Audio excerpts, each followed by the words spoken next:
তোজস moms কিচেনে আপনাদের সবাইকে স্বাগত। আজকে নিয়ে এসেছি ইঁচড় চিংড়ির রেসিপি নিয়ে।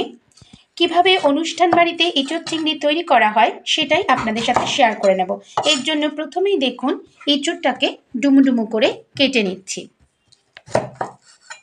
ডুমু করে কেটে নিয়েছি ইঁচড়গুলো।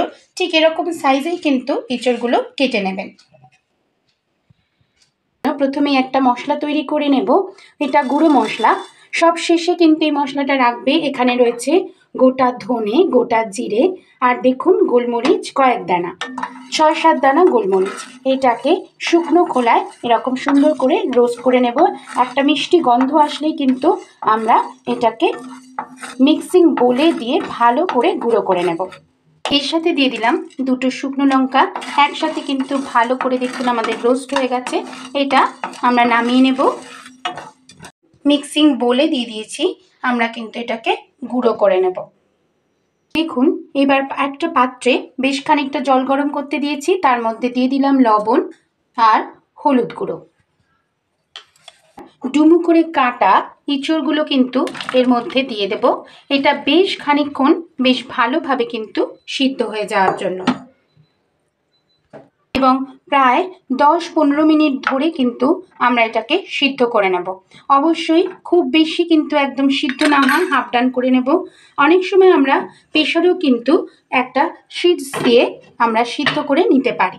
দেখুন আমরা যে মশলাটা রোস্ট করেছিলাম সেই মশলাটা কিন্তু এরকম সুন্দর করে গুঁড়ো করে নিয়েছি। এবার চিংড়ি মাছগুলোকে লবণ আর বেশ কিছুটা পরিমাণ হলুদ গুঁড়ো মাখিয়ে নিচ্ছি। ভালো করে চিংড়ি মাছগুলোর গায়ে লবণ আর হলুদগুলো মাখিয়ে এরকমভাবে রেখে দিলাম। ইঁচড় চিংড়ি করার জন্য আমরা কিন্তু একটা পেস্ট তৈরি করে নেব। এর জন্য প্রথমেই দিয়ে দিচ্ছি আদা, রসুন আর লঙ্কা, কাঁচা লঙ্কা। দিয়ে দিচ্ছি চালমগজ না দিয়ে আমি এখানে পামকিন সিড ভিজিয়ে রেখেছিলাম, সেটা দিচ্ছি। আপনারা কিন্তু এক্ষেত্রে চালমগজেরও ব্যবহার করতে পারেন। দিয়ে দেব একটা গোটা টমেটো, সেইটা একসাথে এগুলোর একটা পেস্ট বানিয়ে নিচ্ছি। কড়াইতে তেল দিয়ে দিয়েছি। তেলটা বেশ সুন্দর গরম হয়ে এসছে। এবার কিন্তু আমরা চিংড়ি মাছগুলোকে যে লবণ আর হলুদ মাখিয়ে রেখেছিলাম সেটা ভেজে নেব।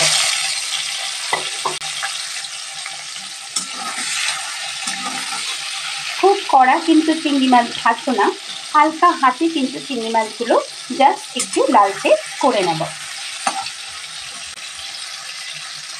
দেখুন চিংড়ি মাছগুলো কিন্তু আমরা হালকা করে লালচে করে ফ্রাই করে নিয়েছি। এবার আমরা চিংড়িগুলোকে তুলে রাখবো। এবার দেখুন প্রথমেই তেলের মধ্যে চিংড়ি মাছ তুলে নেওয়ার পরে তেলের মধ্যে ডুমু করে কাটা আলুগুলো দিয়ে দেব। আলু ফ্রাই করার সময় অবশ্যই আমরা এখানে স্বাদ মতো লবণ আর অল্প পরিমাণ হলুদ গুঁড়ো দিয়ে দিচ্ছি। তারপর আলুটা আমরা এরকমভাবে তুলে নিচ্ছি। একই রকমভাবে কিন্তু আমরা ইঁচড়গুলোকেও ভেজে নেব। ইঁচড়গুলোকে যদি হালকা করে ফ্রাই করে নেন, সিদ্ধ করা ইঁচড়গুলোকে, তাহলে কিন্তু ইঁচড়টা ছাড়িয়ে যাবে না কষানোর সময়। ইঁচড়টাও কিন্তু একই রকমভাবে ভেজে আমরা এরকম তুলে নিচ্ছি। আমরা কড়াইয়ের মধ্যে আরও বেশ খানিকটা তেল দিয়ে দিয়েছি। দিয়ে তেজপাতা, গোটা শুকনো লঙ্কা ফোড়ন দিয়ে দিলাম, আর দিয়ে দিচ্ছি গোটা জিরে। বেশ সুন্দর করে কিন্তু এই ফোড়নটা ভাজা হয়ে আসবে। ভাজা হয়ে আসলে আমরা এর মধ্যে দিয়ে দেব একটা গোটা পেঁয়াজ কুচানো। সুন্দর করে কিন্তু পেঁয়াজটা পাশ করে কুচিয়ে নিতে হবে। সেই গোটা পেঁয়াজ কুচিটা দিয়ে দিচ্ছি। পেঁয়াজটা আমরা খুব বেশি কড়া করে ভাজবো না, হাফ ভাজা করে বেশ সুন্দর করে ভেজে নিচ্ছি।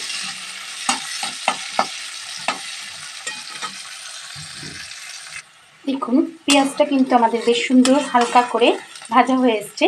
এবার আমরা এখানে দিয়ে দেব যে পেস্টটা বানিয়ে নিয়েছিলাম রসুন, আদা, পামকিন সিড, টমেটো, লঙ্কা, কাঁচা লঙ্কা দিয়ে, সেই পেস্টটা একবারে দিয়ে দিচ্ছি। মশলাটা কিন্তু খুব সুন্দর কষে এসছে।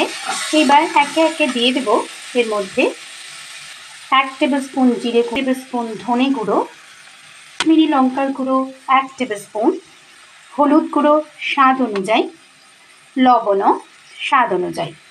দিয়ে ভালো করে আবারও কিন্তু মশলাটা সুন্দর করে কষিয়ে নিচ্ছি।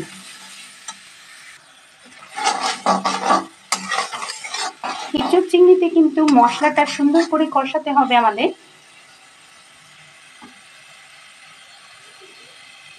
দেখুন মশলাটা কষতে কষতে যখন মশলাটার মধ্যে থেকে তেল বেরোচ্ছে, সেই সময় আমরা ফ্যাটানো 3 টেবিল স্পুন টক দই এর মধ্যে দিয়ে দিলাম। দিয়ে আবারও ভালোভাবে কিন্তু টক দই দিয়ে মশলাটার মধ্যে মিশিয়ে নেব। অবশ্যই দইটা কিন্তু খুব সুন্দর করে ফেটিয়ে নিতে হবে।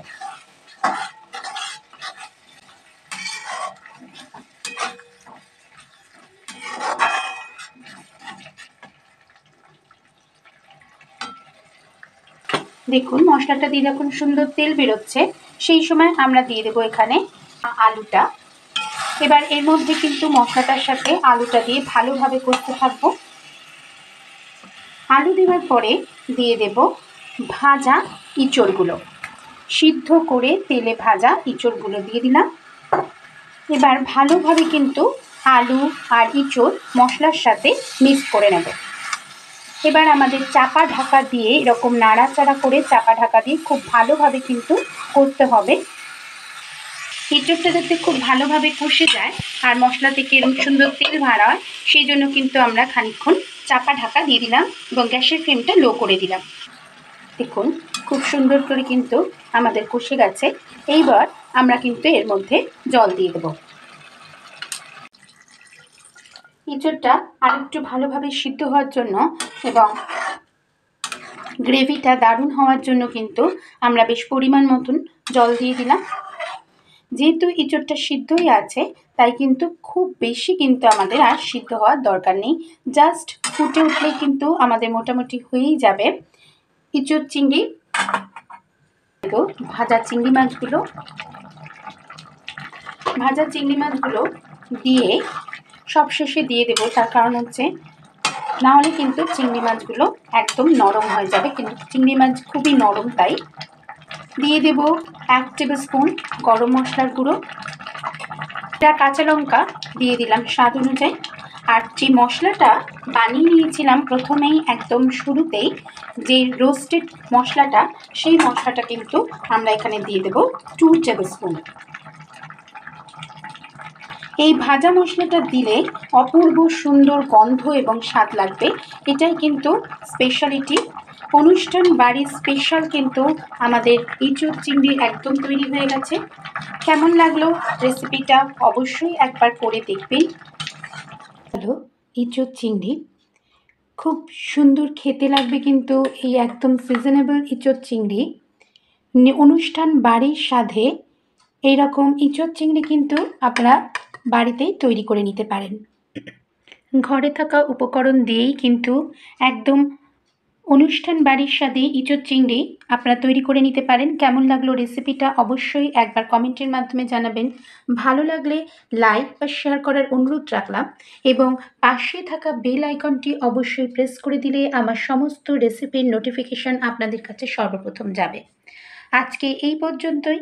আবার চলে আসবো ভিন্ন স্বাদের নতুন নতুন রেসিপি নিয়ে আপনাদের সাথে শেয়ার করতে। সবাই ভালো থাকবেন, সুস্থ থাকবেন। ধন্যবাদ।